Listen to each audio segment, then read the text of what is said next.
임기는 분명히 끝났는데 회사를 못 떠난다? 이게 대체 무슨 소리일까요? 오늘 다룰 이야기는 마치 좀비처럼 퇴임하고 나서도 회사에 발이 묶여버린 한 이사의 실제 사례인데요. 이걸 통해서 아주 흥미로우면서도 중요한 법률 상식을 한번 파헤쳐 보겠습니다. 자, 여기 성실무역의 창립 멤버인 김성실 이사님이 계십니다. 3년간 정말 헌신적으로 일하고 드디어 임기가 딱 만료됐죠. 동료들이랑 송별회까지 아주 거하게 마치고 정말 홀가분한 마음으로 이제 은퇴해서 뭐 할까 행복한 계획을 세우고 있었어요. 모든 게 완벽하게 끝나는 것 같았죠. 그런데 말이죠. 바로 다음 날 아침에 대표한테서 전화가 한 통 걸려옵니다. 아주 다급한 목소리로요. 아니, 김 이사님, 오늘 중요한 계약이 있는데 도장 찍으러 빨리 회사 좀 나오셔야겠습니다. 은퇴한 사람한테 다시 출근하자니? 좀 황당하죠? 여기서부터 이야기가 완전히 예상치 못한 방향으로 흘러가기 시작합니다. 자, 보세요. 바로 여기서 생각이 딱 엇갈리는 겁니다. 김 이사님은 당연히 내 임기는 끝났으니까 난 이제 자유다. 이렇게 생각하는데 회사는 아닙니다. 법적으로는 후임자가 올 때까지는 아직 우리 회사 이사입니다. 라고 맞서는 거죠. 우리가 보통 생각하는 상식과 법이 딱 부딪히는 바로 그 순간이에요.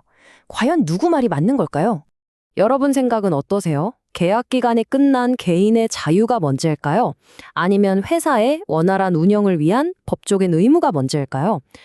이 아주 팽팽한 문제, 법원은 과연 어떻게 보고 있는지 지금부터 자세히 한번 뜯어보겠습니다. 결과부터 말씀드리면 정말 놀랍게도 대법원의 결론은 아주 명확했습니다.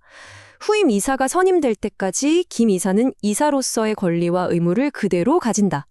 네, 맞습니다. 김 이사님은 계속 출근해야 한다는 거죠.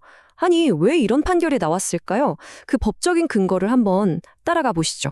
바로 이상법 조항 하나 때문입니다. 쉽게 말해서 회사에 꼭 있어야 하는 최소 이사 수가 법이나 회사 규칙, 즉 정관에 정해져 있거든요. 그런데 어떤 이사가 나가면서 그 최소 인원이 깨지게 되면 떠나려던 그 이사는 후임자가 올 때까지 말 그대로 발이 묶이는 겁니다. 회사가 마비되는 걸 막기 위한 뭐랄까 일종의 안전장치인 거죠. 법원의 입장은 수십 년 동안 정말 한결같았어요. 여기 타임라인을 보시면 이미 1964년부터 후임자 올 때까지는 의무가 계속된다고 못 박았고요. 2001년에는 한술 더 떠서 정말 아파서 일을 못할 정도가 아니면 법원이 도와주지 않겠다고 했죠. 심지어 2005년 판례에서는 후임자 없이는 등기에서 당신 이름 빼는 것도 안 된다고 아주 쐐기를 박았습니다. 이러니 김 이사님이 빠져나갈 구멍이 전혀 보이지 않는 겁니다. 여기서 당연히 이런 의문이 드실 거예요. 아니 잠깐만요. 이건 개인한테 너무 가혹한 거 아니에요?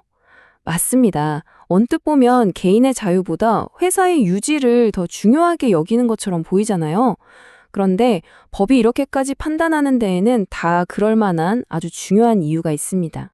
법이 이렇게 하는 이유는요, 이 슬라이드에 보이는 것처럼 하나의 거대한 보호막을 만들기 위해서라고 생각하시면 돼요.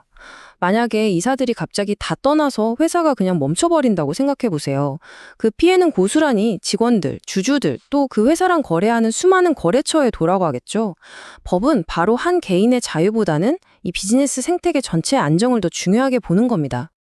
이 상황을 이렇게 비유하면 좀 이해가 쉬울 것 같아요. 마치 응급실 의사가 비상당직을 서는 거랑 비슷하다고 할 수 있죠. 다음 근무자가 오기 전까지는 미급한 환자를 두고 자리를 비울 수가 없잖아요.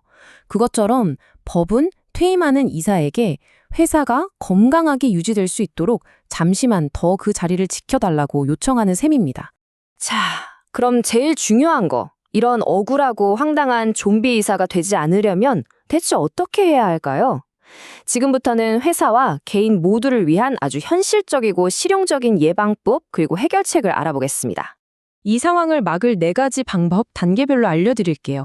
첫째, 이건 회사가 할 일인데 이사 임기가 끝나기 전에 미리 후임자를 뽑아놔야 합니다. 이게 가장 기본 중에 기본이죠. 둘째, 이사 본인도 이걸 꼭 아셔야 해요. 임기 만료뿐만 아니라 내가 스스로 그만두는 자진 사임의 경우에도 똑같이 적용된다는 사실을요. 셋째, 만약 꼼짝없이 발이 묶였는데 회사가 후임자 뽑는 걸 미룬다. 그럼 가만히 있으면 안 됩니다. 빨리 후임자 구해주세요라는 내용 증명이라도 보내서 압박을 하고 증거를 남겨야 합니다. 그리고 마지막 넷째, 이게 가장 중요한 예방책인데요.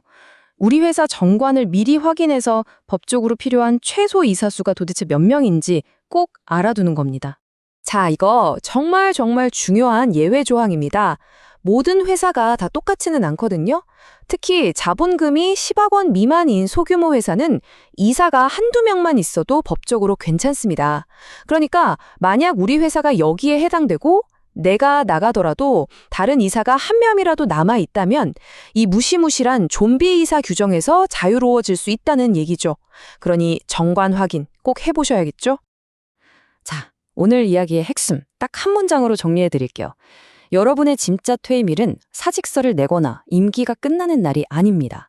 법적으로 모든 책임에서 완전히 자유로워지는 날은요, 바로 내 후임자가 등기를 마치는 바로 그날입니다.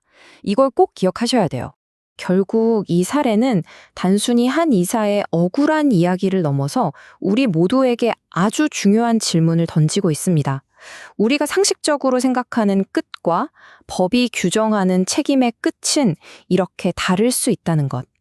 여러분의 책임은 과연 언제, 어떻게 끝나는지 한 번쯤 생각해 보시는 건 어떨까요?